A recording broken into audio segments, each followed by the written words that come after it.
Assalamualaikum warahmatullahi wabarakatuh.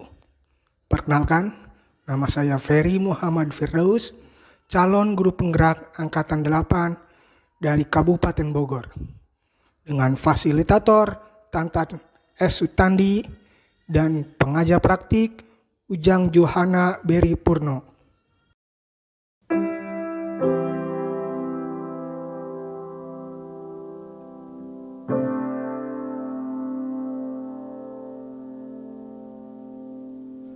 Assalamualaikum warahmatullahi wabarakatuh. Waalaikumsalam warahmatullahi wabarakatuh. Perkenalkan, nama saya Ferry Muhammad Firdaus, CGP Angkatan 8, SDN Malasari 5, Kabupaten Bogor. Sekarang saya akan melaksanakan percakapan pra-observasi supervisi akademik, dan saya akan mensupervisi rekan kerja saya di samping saya. Bangga, perkenalkan Ibu. Ya, terima kasih Pak. Perkenalkan, saya Sri Alfa Amanah, guru kelas 5 di SDN Malasari 05. Terima kasih. Pada hari ini kita akan mengadakan pra-observasi, di mana pra-observasi ini dilakukan agar ketika pas pelaksanaan observasi dan pelaksanaan pembelajaran apa yang telah dibuat di RPP atau di modul ajar bisa terlaksana dengan baik. Nah, sebelum saya akan bertanya beberapa pertanyaan di pra observasi ini. Kira-kira tujuan pembelajaran yang akan Ibu berikan atau laksanakan pada pembelajaran nanti itu apa? Untuk pembelajaran kali ini, saya akan melakukan pembelajaran mengenai materi IPA di kelas 5 tentang sistem pencernaan manusia. Adapun tujuan pembelajaran yang ingin saya capai dari pembelajaran yang nanti akan saya lakukan ada dua. Yang pertama, siswa dapat mengetahui organ tubuh yang digunakan untuk sebagai pencernaan atau sistem pencernaan manusia, organ-organnya apa saja yang terlibat. Kemudian yang selanjutnya, yang keduanya itu siswa dapat menjelaskan fungsi dari organ masing-masing dalam sistem pencernaan tersebut. Itu saja sih Pak yang tujuan yang ingin saya capai dari pembelajaran yang akan saya lakukan nanti siang. Gitu. Jadi ada dua tujuan pembelajaran. Yang pertama, siswa dapat mengetahui organ tubuh dan pencernaan manusia dan fungsi organ tersebut. Iya. Nah, selanjutnya, kira-kira menurut Bu Sri Alfa, area pengembangan apa yang akan hendak dicapai dalam pembelajaran itu? Area pengembangan yang ingin saya capai setelah di saat melakukan pembelajaran itu yang pertama otomatis tentang pengetahuan ya. Jadi ingin pengetahuan siswa bertambah khususnya mengenai organ pencernaan manusia gitu. Yang kedua, ingin mengembangkan kemampuan siswa dalam bekerja sama, dalam berkelompok, karena nanti akan ada pembelajaran berbentuk kelompok sehingga memerlukan kerjasama dari tiap anggota tim. Yang selanjutnya, yang ketiga, ingin meningkatkan atau menumbuhkan rasa percaya diri siswa, baik itu dia berpendapat di saat berkelompok ataupun dia menyampaikan hasil dari kerja kelompoknya di depan kelas. Oh, jadi area pengembangannya yang pertama tentang pengetahuan, yang kedua tentang siswa itu bekerja sama di dalam kelompok karena akan dibuat sebuah kelompok, dan yang ketiga tentang rasa percaya diri karena di setiap kelompok akan diberikan kesempatan untuk menampilkan atau menampilkan ya berpendapat dan menampilkan karyanya sendiri gitu ya ke depan gitu. Selanjutnya, kira-kira strategi apa yang dipersiapkan? Apakah ada plan A, plan B atau bagaimana supaya pembelajaran itu terlaksana? Untuk strateginya tersendiri, saya lebih kepada mengambil dari menggunakan berbagai macam media ya Pak. Pertama, saya akan menggunakan ada video pembelajaran yang akan mereka nanti tonton. Kemudian ada juga PowerPoint, ada lembar-lembar kerja yang akan dikerjakan oleh siswa.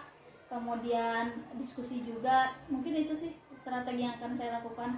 Jadi memang pembelajarannya ada pembelajaran dia secara individunya di saat dia dapat tugas secara individu, dan ada juga penugasan secara berkelompok. Jadi dia bekerja bersama kelompoknya. Jadi strateginya yang pertama, Ibu akan mempersiapkan video pembelajaran sebagai salah satu medianya, lalu ada PowerPoint juga, dan yang terakhir tentang adanya lembar kerja. Dan selain itu strategi yang dipersiapkan juga apa ya? Selain tadi itu apa tadi? Menggunakan pembelajaran. Menggunakan pembelajaran. Individu dan Ya, karena di situ diaktifkan kelompoknya dan siswa sendiri itu agar dapat memberikan penjelasan tentang materi yang akan disampaikan. Iya. Nah, kira-kira dari materi tersebut, dari strategi yang disampaikan, apa saja sih yang ingin dari siswa tersebut ingin dapatkan? Apakah siswa itu ingin mendapatkan lebih apa gitu, seperti itu? Yang ingin didapatkan mungkin kembali lagi kepada tadi ya, pada inti area pengembangan yang ingin saya dapatkan gitu. Jadi intinya dia mau belajar itu, mau dia bersedia gitu bekerja dalam kelompok, kemudian dia juga bisa mengandalkan diri sendiri. Jadi kan kalau kelompok kadang ada siswa itu ada yang dalam satu kelompok diam, tapi makanya nanti akan saya berikan juga tugas-tugas individu sehingga dia juga mampu mengembangkan dirinya sendiri, tidak bergantung pada orang lain. Jadi memang kemampuan untuk bekerja sama dan kemampuan untuk show up diri sendiri saya ingin kembangkan di sebelah sana sih Pak. Kira-kira dibagi berapa kelompok? 5 kelompok sepertinya Pak. 5 kelompok. Dengan satu kelompok berapa jumlah muridnya? Ada 5 sampai 6 orang. 5. Nah, selanjutnya di RPP langkah-langkah pembelajarannya apa saja kira-kira? Seperti biasa ya, langkah pembelajaran akan saya lakukan. Yang pertama biasa pembukaan mulai dari berdoa, kemudian mengkondisikan siswa baik itu dari absensi, tempat duduk dan lain-lain. Selanjutnya setelah mengkondisikan seperti itu, mungkin saya nanti akan menampilkan PowerPoint, menonton video dulu. Si siswa itu nonton video, dikasih video. Mereka sudah duduk dalam kelompok, dikasih video. Setelah dikasih video, saya itu ingin memfasilitasi anak yang sifatnya dia visual dan audio. Jadi kan kalau video ada suaranya, ada yang dilihatnya. Kemudian saya setelah dari video, takutnya ada siswa yang merasa dia lambat gitu dalam mencerna video, maka saya akan jelaskan ulang dalam bentuk PowerPoint. Dari sana si siswa bersama kelompoknya nanti akan saya bagikan tugas kelompok, dia mengisi bekerja bersama di dalam kelompok. Setelah seperti itu, maka tiap-tiap kelompok akan melaporkan hasil dan kita akan melakukan review dari hasil kerja kelompoknya.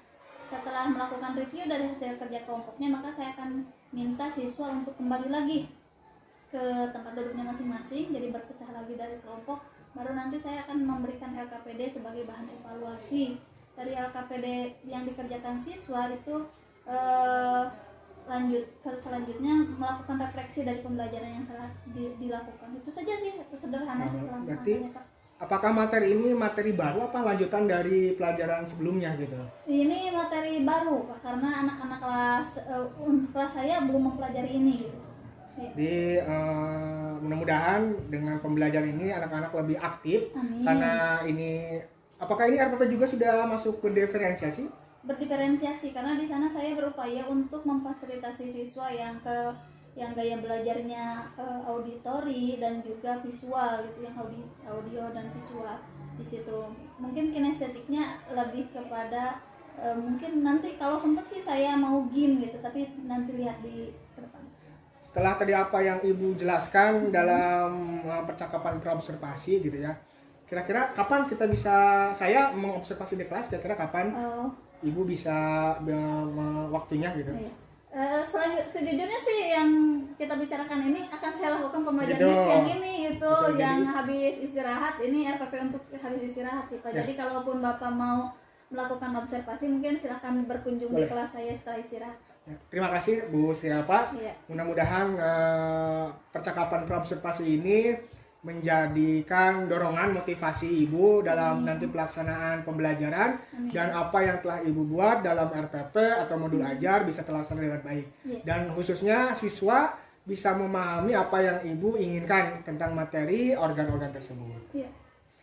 Selanjutnya nanti mungkin saya setelah istirahat akan mencoba masuk ke ruangan Ibu dan akan memvideokannya, dan Ibu silakan mempraktekannya dengan seksama. Terima kasih Ibu atas waktunya, mudah-mudahan berjalan lancar. Amin. Saya ucapkan terima kasih banyak. Waalaikumsalam. Apa kabarnya hari ini? Baik.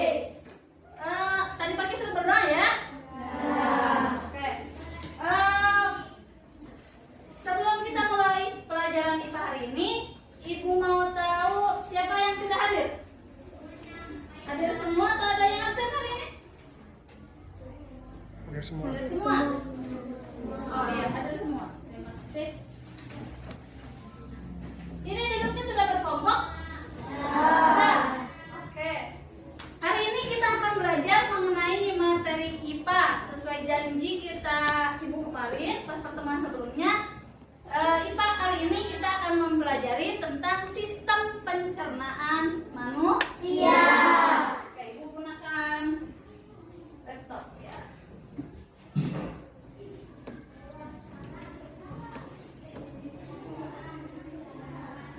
Nah,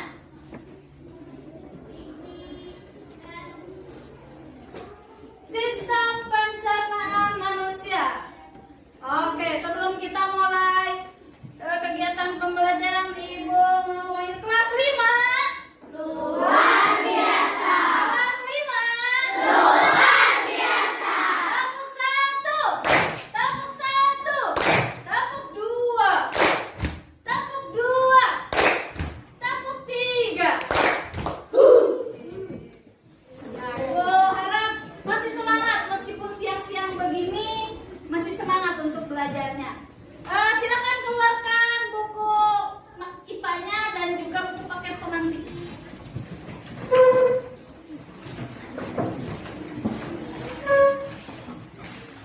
Sudah? Nah, pada pembelajaran kali ini, Ibu harap setelah kalian belajar hari ini, kalian yang pertama, kalian jadi tahu apa itu sistem pencernaan manusia. Yang kedua, tahu organ mana saja yang terlibat dalam sistem pencernaan manusia. Jadi ingat ya, dua hal itu. Bagaimana sistem pencernaan dan organ apa saja juga fungsinya dari tiap organ. Dari mana kita tahu? Nanti kita akan nonton video. Nanti kalian akan lihat PowerPoint di depan. Mohon disimak. Bisa? Bisa. Oke. Sistem pencernaan manusia. Nah, sistem pencernaan manusia. Ada apa saja yang di sini ditulis? Bagian nama kelompoknya ya. Jadi itu kelompok 1, 2, 3, 4, 5. Paham? Paham. Nah, katanya apa itu? Lampu. Lampu. Tulisannya itu apa? Ada yang bisa ditonton? Nah, belum ada yang bisa ditonton, Bu. Mari kita nonton sama-sama. Perhatikan yang sekiranya penting, silakan dicatat.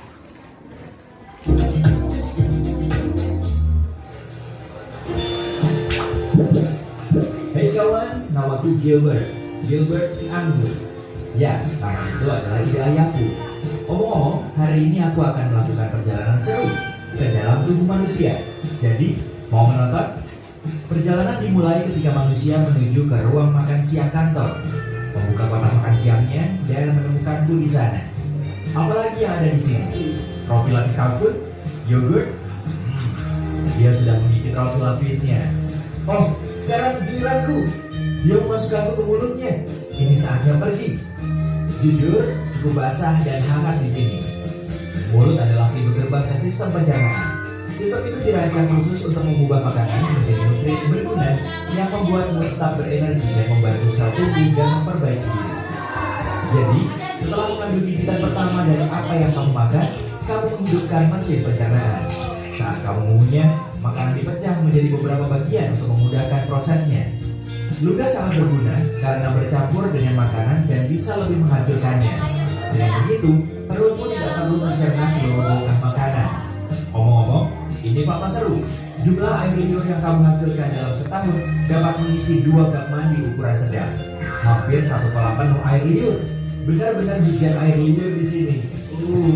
Wah, lebih baik aku berhati-hati dengan gigi ini. Aku tidak mau berakhir seperti bocah kalkun di sana itu.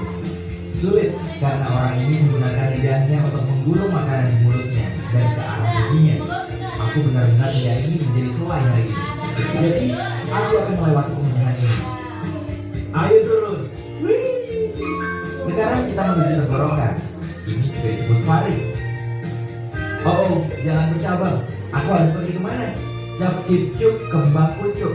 Sepertinya kita harus ke sini. Tunggu, sepertinya aku salah belok. Kenapa semuanya bergetar? Aduh, manusia malang ini batuk terus menerus. Tolong tepuk punggungnya. Sudah, naik lagi. Maaf kawan. Nyaris saja. Hampir masuk ke paru-parunya. Itu tidak akan baik. Baiklah, aku kembali ke jalan. Jadi, mari kita coba lagi. Aku dengan benar masuk ke tabung penelan yang memiliki nama mewah esofagus. Aku suka menyebutnya saluran makanan, tapi ini jauh lebih sempit daripada yang kubayangkan. Aku akan terjepit di sini. Hah? Bagaimana bisa aku terus turun? Ah, begitu. Otot-otot di dinding esofagus ini meremas di belakangku dan melemas di depanku. Ini adalah proses yang disebut peristaltis, dan itulah yang menggerakkanku melalui sistem pencernaan. Beberapa detik kemudian dan kita sekarang telah mencapai ujung terowongan. Ada otak yang terbuka di sini untuk membiarkan makanan masuk ke lambung dan mencegahnya dan semua dimasukkan ke tubuhmu. Harus kuakui, cukup hangat di sini. Hampir seperti resort tropis, tapi di lautan. Aduh. Oh iya, aku terlindungi dalam gelembung kecil. Jangan khawatir. Ampadu sangat penting untuk mencerna lemak dan mengeluarkan semua kotoran dan darah. Jadi, bersyukurlah hatimu menghasilkannya. Pankreas juga membantu proses dengan beberapa enzim baik, dan benda yang terlihat seperti buah pil di sana itu kantong empedu. Itu terletak di bawah hati dan menyimpan empedu di dalamnya sampai saat yang tepat datang. Astaga, benda ini benar-benar melingkar ya. Aku agak pusing karena tikungan dan belokan, tapi tak bisa kembali sekarang. Ini khusus yang berkontraksi ini terus mendorongku ke depan. Sepertinya aku sudah berada di bagian akhir dari usus kecil dan terus ke langkah selanjutnya dari perjalananku. Usus besar, juga dikenal sebagai kolon. Itu adalah tabung berotot yang panjangnya 1,5 sampai 2 meter. Tunggu dulu. Kalau dengar itu, aku tidak sendirian. Aku dikepung. Mereka mendekat. Itu bakteri. Ada banyak sekali di sini. Oh, apakah orang ini terjangkit penyakit parasit usus atau semacamnya? Tidak. Usus membutuhkan bakteri baik untuk membantu memecah makanan, vitamin, dan nutrien sehingga tubuh bisa menggunakannya. Hai semuanya. Hei, benda kecil apa itu di pintu masuk? Ah, itu pasti usus buntu. Itu tidak terlalu berguna selain menampung bakteri yang mungkin perlu dilepaskan ke usus. Itu juga punya beberapa jaringan yang berguna untuk sistem kekebalan tubuh. Tapi sebagian besar itu adalah benda kecil yang tidak berguna. Jadi orang masih bisa hidup tanpanya. Hei, jika usus buntu meradang, dokter akan memotongnya. Serius, sepertinya orang ini masih memilikinya. Baguslah. Omong-omong, kita sekarang ada di usus besar dan aku senang. Di sini agak lebih luas. Jika tak memakai gelembung pelindung rahasiaku yang mewah, aku pasti akan berbicara kepadamu sekarang sebagai bubur ampas air kekuningan. Saat kontraksi otot ini mendorongku melalui usus besar, semua air dihisap dariku. Bentuk terakhirku, feses. Ya, tinja, kotoran, apapun itu sebutannya, itu terbentuk di usus besar. Masih banyak bakteri di mana-mana. Mereka benar-benar bekerja keras ya. Tak boleh terlalu sedikit atau terlalu banyak. Jika tidak, kamu akan mengalami masalah pencernaan seperti intoleransi makanan. Mereka juga memainkan peran besar dalam kekebalan tubuh, dan itu sebabnya kamu punya triliunan bakteri di tubuhmu. Terus bekerja dengan baik teman-teman. Aku dalam perjalanan melalui kolon kiri. Ketika terlalu penuh dengan feses, kolon memutuskan untuk membuang semuanya ke rektum karena tidak dapat menahannya sendiri. Biasanya memakan waktu sekitar 36 jam bagi apa yang tersisa dari makananmu. Tidak banyak sekarang, hanya ampas untuk mencapai titik ini. Tapi aku sudah mempercepat perjalanan ini karena ada hal lain yang tadi sudah disampaikan. Hah? Jadi makanan mulai dari mana dulu? Dulu, terus kerongkongan, terus lambung, selanjutnya usus yang banyak, yang panjang, yang katanya ada 12. Ada usus dari usus halus, usus besar, dari usus besar, di anu. Nih, kalau yang tadi Bapak nonton video belum terikuti, Ibu masih punya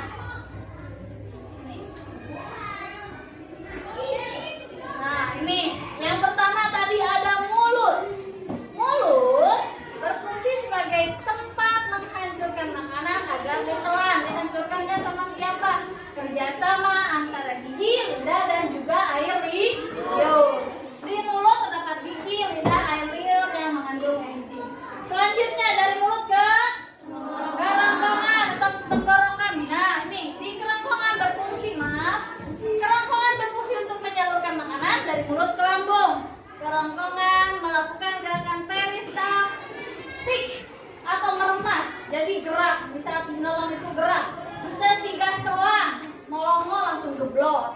Tapi ada gerakan sehingga dia tertelan. Selanjutnya, nih lambo berfungsi untuk menghancurkan mencegah makanan secara kimiawi. Tadi ada asam lambung ya. Tadi apa tadi buah apa? Buah anggurnya itu melindungi diri, karena kalau tidak melindungi diri pasti dia akan hancur oleh asam lambung. Kalau tidak ada makanan yang tidak dicerna, maka asam lambung itu akan menimbulkan rasa perih, nyeri bete, lapar, merebek. Pernah merasakan kalau lapar bagaimana rasanya? Gimana rasanya kalau lagi lapar? Oh, bunyi, terus terasa sakit. Nah, seperti itu gara-gara ada asam lambung. Dari asam lambung ke usus halus. Usus halus berfungsi menyerap sebagian besar dari sari makanan. Jadi selama tadi 12 meter, dari 12 meter itu di sana dia sari makanannya diserap yang dibutuhkan tubuh. Lanjut di usus besar. Ini bentuk usus besar. Tadi usus halusnya ada di tengah, nyambungnya ke usus besar. Usus besar berfungsi untuk membusukkan sisa makanan yang tidak dapat dicerna dan mengatur kadar air. Di usus halus, bentuk makanan itu siga bubur yang terlalu banyak air, hampir setengah cair. Tapi di usus besar, maka jumlah air akan diserap di sana di usus besar, sehingga dia akan sedikit lebih tungus. Jadi kadar airnya lebih sedikit. Nah, kecuali kalau kalian lagi sakit perut, berarti itu karena berlebih mengganggu si usus besar, karena keluarnya air besarnya atau kotorannya yang dibuang bentuknya tidak padat. Ayah yang pernah sakit perut, gimana bentuk kotorannya? Hah? Muncul dulu ya, muncul, rubah. Itu buat anak kecil ya kalian. Dan yang terakhir anus nih, anus atau disebut juga rektum nih. Ini saluran pembuangan terakhir pada sistem pencernaan manusia. Selanjutnya, nah, mari bekerja secara berkelompok. Buka buku pemantik halaman 21. Silakan kerjakan sama-sama bersama kelompoknya. Mau Marium? Enggak. Nanti mau minta perwakilan kelompoknya untuk melaporkan ini. Marium.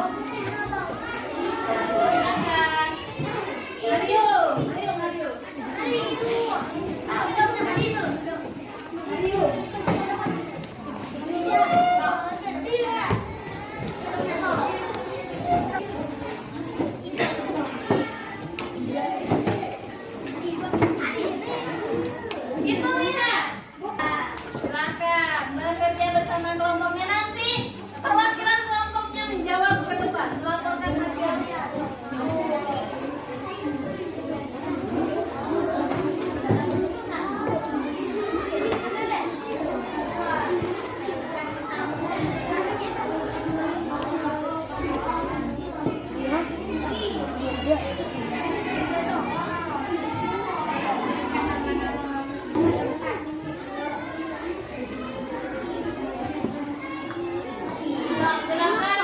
Silakan saling berpendapat bersama temannya. Kira-kira pasangan mana yang betul?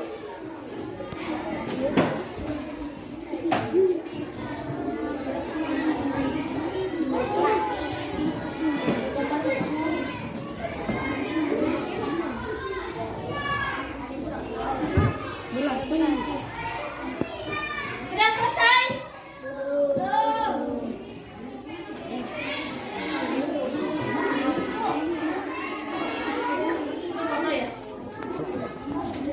Ya, masing-masing kelompok gunakan pakai pensil, kasih garis nanti untuk sebagai perwakilan, langsung punya, nggak usah nulis biar nggak lama.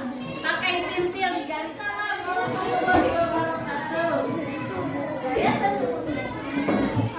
ya, silakan baca hasil kerja kelompoknya. Gambar 1, gambar 2 mulut, gambar 3 kerongkongan, gambar 4 usus besar, gambar 5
kedua, mulut fungsinya.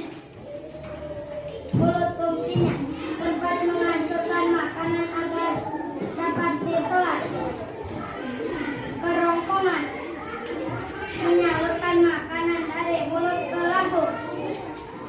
Lambung menghancurkan makanan secara kimiawi. Usus halus menyerap sebagian besar dari makanan.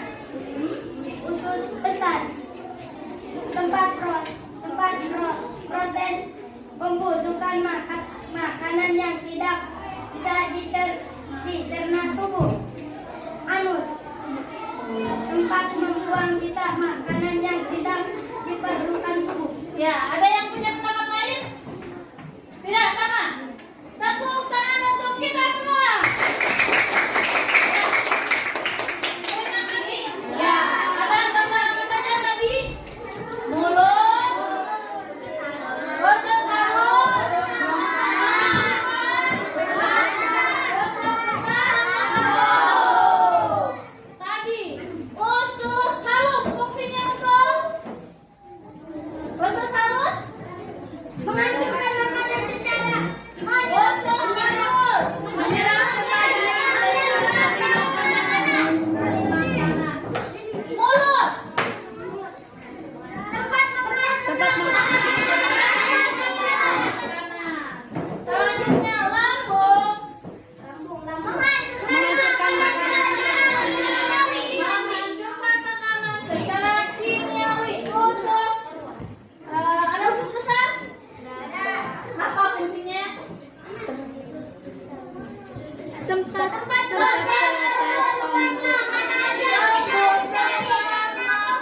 Nah, itu yang tadi telah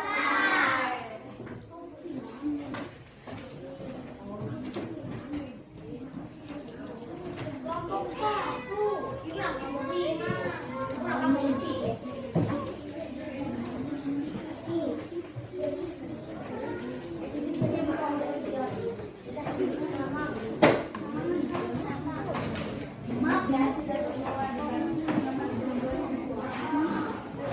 kurang-kurang ngerjain aja ya. Cukup 5 menit hanya nulis bagian-bagiannya. Namanya tulis saja nama kelompok boleh.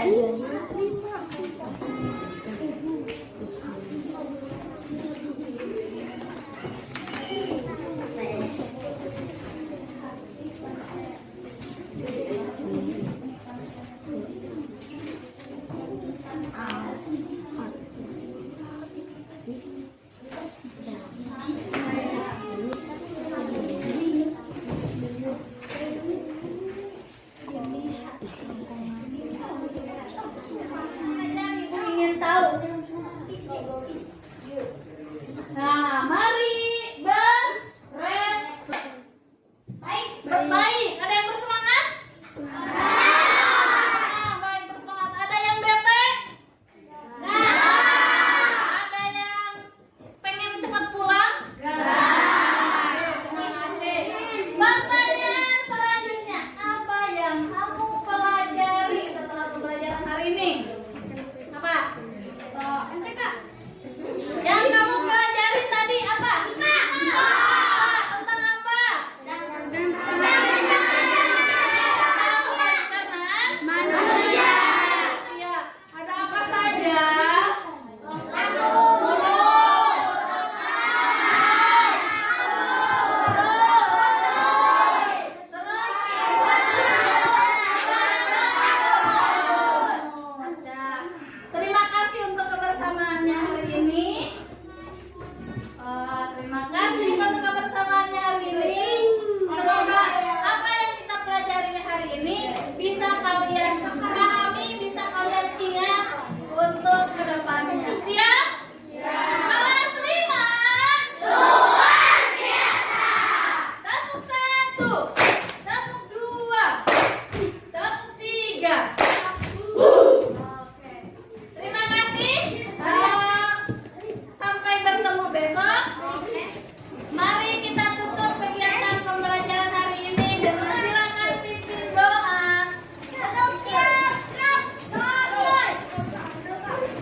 wabarakatuh. Waalaikumsalam.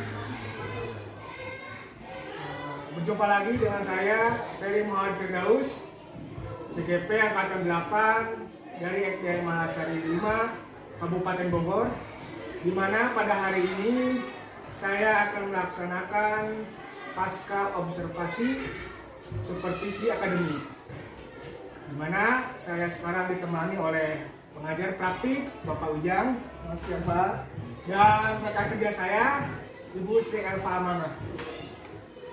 Pada hari ini saya akan melaksanakan percakapan pasca supervisi akademik.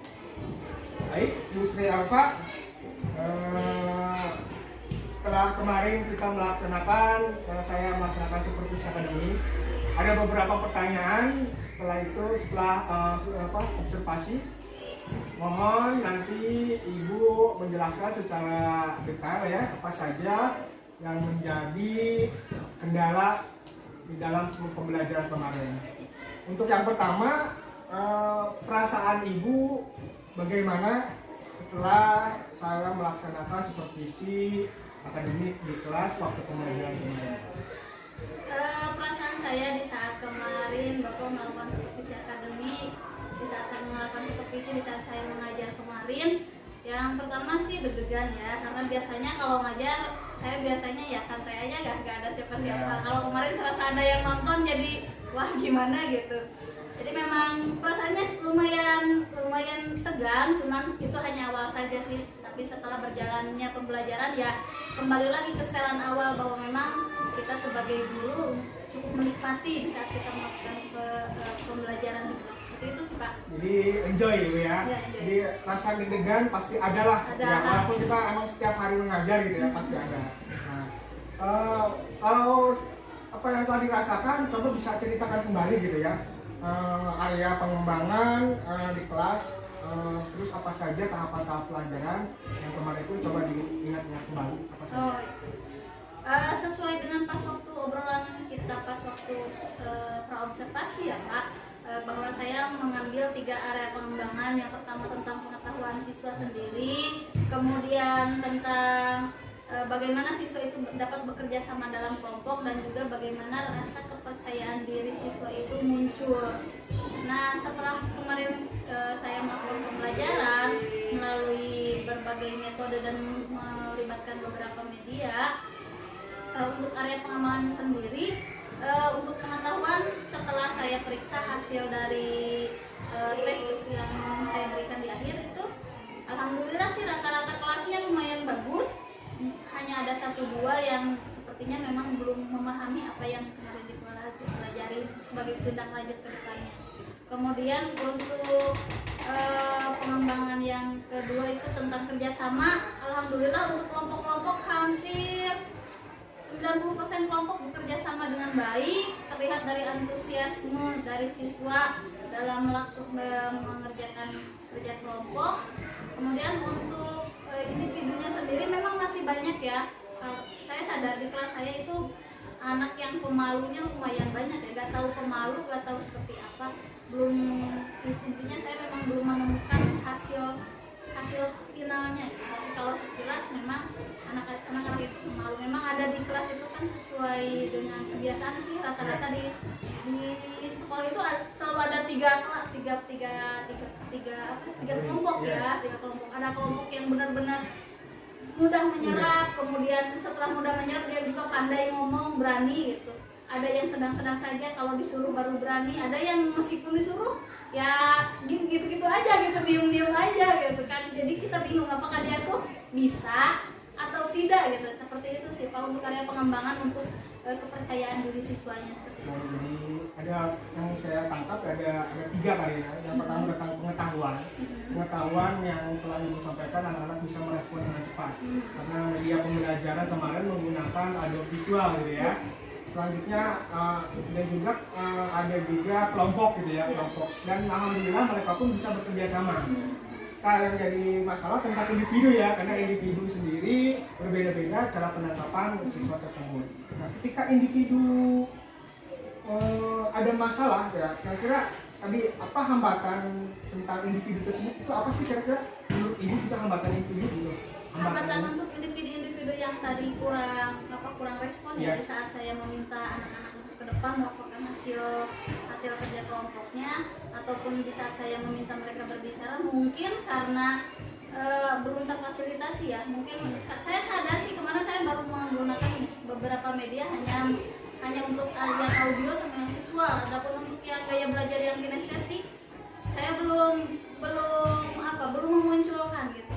Karena mungkin mereka yang seperti itu tidak memahami itu karena memang mungkin gaya belajarnya yang kinestetik itu sendiri seperti itu. Dan mungkin kenapa mereka tidak berani soal ngomong, salah saya sendiri sih. Saya sadar salah saya sendiri bahwa saya tidak memberikan kesempatan anak untuk menuangkan apa yang dipikirkan, apa yang dia tahu melalui tulisan. Mungkin mereka nggak bisa ngomong tapi bisa nulis, mungkin itu ya. Karena memang kemarin saya cukup disebut rusuh sih, cukup agak panik. Ini kenapa anak gak ngomong, disuruh ngomong ditanya gak jawab, gitu. Seperti itu sih Pak. Jadi ya emang ketika kita menghadap individu itu banyak berbagai masalah. Setiap anak itu mempunyai daya tangkapnya berbeda-beda gitu ya. Nah, selanjutnya kira-kira apa sih kedepannya yang akan Ibu lakukan dengan potensi anak khususnya kelas 5 terhadap pembelajaran yang akan datang? Kira-kira apa yang akan Ibu lakukan? Tentang potensi, mungkin karena tadi saya sadar bahwa ada beberapa anak yang kurang respon di saat saya melakukan pembelajaran melalui video dan juga tayangan di PowerPoint. Rencananya sih saya ingin buat sebuah permainan lah atau melibatkan anak yang bisa bergerak gitu, tapi memang masih berhubungan dengan pembelajaran. Intinya ingin menambah media pembelajaran yang bisa membuat anak itu bergerak gitu, nggak duduk aja, nggak nonton aja, nggak cuma diskusi aja, ada gerakannya gitu. Ada gerakannya. Jadi anak-anak itu mobile gitu ya. Ada mobile. Selain itu kira-kira komitmen Ibu ke depan dan siapa saja sih kira-kira yang akan membantu Ibu dalam pembelajaran yang akan datang? Apakah ada sarana prasarana apa lagi yang mungkin dibutuhkan agar anak-anak itu terkait audio visual kinestetik tercapai gitu? Kira apa saja? Komitmen yang saya tetapkan untuk diri saya pribadi sih, intinya memang saya harus bisa mengembangkan berbagai macam media pembelajaran sehingga anak itu semua terfasilitasi dari ketiga gaya belajar itu terfasilitasi. Kemudian siapa yang dilibatkan, karena saya sadar saya pribadi masih banyak belajar, otomatis saya akan berdiskusi dengan guru-guru maupun kepala sekolah, ataupun saya akan berdiskusi di tingkat KKG di gugus gitu bersama rekan-rekan yang sudah punya pengalaman lebih dalam melakukan pembelajaran. Sehingga bisa saya ambil contoh-contohnya, misal saya mau nanya nih, pernah main game tentang ini enggak? Seperti apa permainannya? Seperti itu sih. Rencananya seperti itu, akan saya melibatkan ke orang-orang luar gitu sebagai bahan referensi. Selain itu juga yang dilibatkan selain dari sana juga mungkin saya akan menonton dari berbagai referensi dari YouTube, dari internet, seperti itu sih. Jadi mungkin kemarin juga sudah diterapkan juga kan kata berdiferensiasi. Nah, menurut Ibu kata berdiferensiasi itu emang penting, perlu apa bagaimana itu? Kalau berhubungan dengan melihatnya ke aneka ragamnya siswa, gaya belajar siswa itu beraneka ragam di kelas, otomatis ya sangat penting ya Pak. Seperti sebenarnya kemarin tujuan saya melakukan pembelajaran juga, saya sudah berusaha melakukan pembelajaran berdiferensiasi, meskipun ternyata di saat setelah kegiatan pembelajaran selesai, masih ada aja bolong-bolongnya gitu. Saya sudah berupaya, anak yang dia cukup nonton, oke saya kasih video yang kemarin saya tampilkan di video dari YouTube. Kemudian anak yang kalau daya tangkapnya dari nonton itu lumayan rendah, saya tampilkan di bentuk PowerPoint-nya gitu. Ternyata saya masih melupakan sesuatu gitu. Anak yang kinestetik gimana gitu. Itu sih yang saya sadari kemarin setelah pembelajaran itu sebagai evaluasi saya. Nah, alhamdulillah ya, akhirnya terakhir komitmen sudah ditentukan sama Ibu, dan kira-kira kapan lagi nih kita akan bisa Ibu membuat pembelajaran yang lebih baik dari sekarang, dan saya siap untuk mensupervisi Ibu. Kira-kira kapan?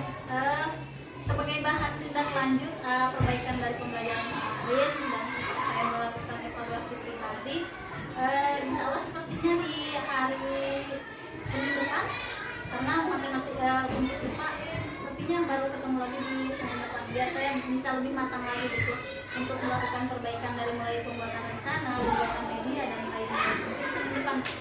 Ya, terima kasih atas informasinya Ibu. Telah melaksanakan tugas dari saya juga mensupervisi Ibu. Mudah-mudahan kedepannya lebih baik dalam pembelajaran dan maksimal apa yang dilakukan anak-anak lebih menyerap materi pembelajaran. Nah, baik. Selanjutnya saya akan memberikan kesempatan kepada tenaga praktik Pak Ujang untuk menyampaikan umpan balik atau tanggapan terkait observasi kelas dan ataupun pasca observasi malam. Terima kasih Pak Ferry atas waktunya dan juga terima kasih sudah melaksanakan kegiatan coaching pasca observasi. Setelah mengamati proses coaching yang dilakukan tadi, sebenarnya memang secara umum berhasil ya. Itu tadi saya mengamati Ibu menemukan sebuah permasalahan di kelas di mana anak-anak kita masih banyak yang belum bisa mengeksplor kemampuannya mengembangkan ketika mengikuti pelajaran. Setelah digali dilakukan coaching oleh Pak Ferry dan akhirnya Ibu tadi menyadari bahwa proses pembelajaran yang Ibu laksanakan seperti bilang tadi agar semuanya katanya usuk terlalu terburu-buru, terlalu cepat gitu. Sehingga anak tidak disempatkan untuk menyampaikan apa-apa yang seharusnya mereka ungkapkan dalam pembelajaran, baik bertanya ataupun menjelaskan dan lain sebagainya. Bapak Ferry terus melakukan coaching kepada Ibu sehingga akhirnya Ibu pun menemukan solusi sendiri, solusi dari Ibu sendiri bukan dari Pak Ferry. Solusinya tadi akan membuat permainan yang mengaktifkan anak untuk dapat bergerak ya. Jadi sampai disitu kan membuat komitmen harus bisa mengembangkan media yang bervariasi dan nanti akan mencari variasi dari berbagai luar biasa sekali itu. Intinya kan kalau proses coaching itu antara coach dan coach itu ada masalah kemudian dicarikan solusi, tapi tidak ada solusi itu tidak dihadirkan oleh coach tapi oleh coaching itu sendiri. Dan beda juga kan antara coaching, konseling dan apa satu lagi? Coaching, konseling, satu lagi mentoring. Harus beda, tapi ini setelah saya mengamati kegiatan materi sudah sangat luar biasa, sudah sangat bagus dan sesuai dengan mungkin alur cerita yang menggunakan itu langsung. Itu saja mungkin sedikit pengalaman dari saya ketika menyaksikan proses coaching yang dilakukan oleh Pak Ferry dan Ibu Sri. Terima kasih Pak Ferry. Terima kasih Pak atas tanggapan dan umpan baliknya. Dan akhirnya rangkaian kegiatan dimulai dari pra-observasi, observasi dan pasca observasi seperti akademik telah selesai. Mudah-mudahan ini menjadi pembelajaran buat kita semua dan mudah-mudahan apa yang telah kami berikan bermanfaat bagi kita semua. Terima kasih Pak Ujang sebagai penanya praktik dan Bu Stefa sebagai supervisor. Kami akhiri ucapan wassalamualaikum warahmatullahi wabarakatuh. Waalaikumsalam.